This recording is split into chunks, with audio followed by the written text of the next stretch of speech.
How do you become a child of God? My response to that question is that you don't have to become a child of God.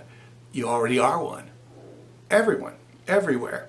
We're all children of God, and you can't not be a child of God.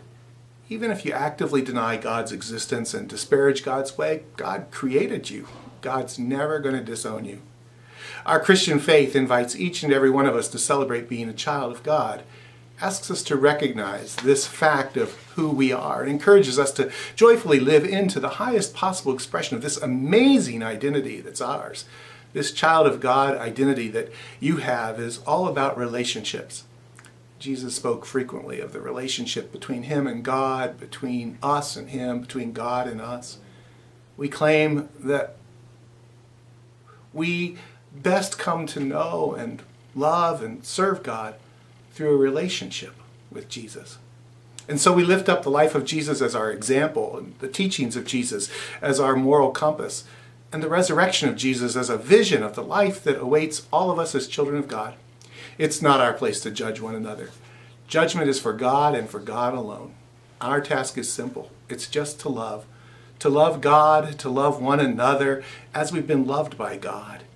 And I think that flowing naturally from loving God and loving others comes loving ourselves. God wants us to love ourselves, for we are God's children. You are a child of God. You are worthy of being loved.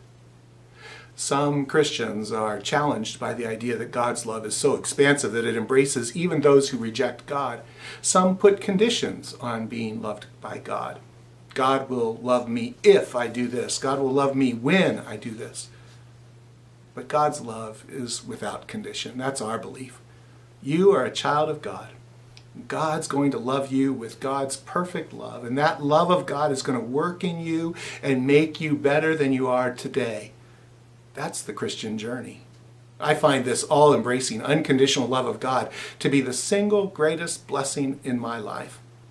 Knowing that no matter where I go, or what I do, or what I fail to do, God will still claim me as God's own child. I am loved by God, and so are you. Thanks be to God.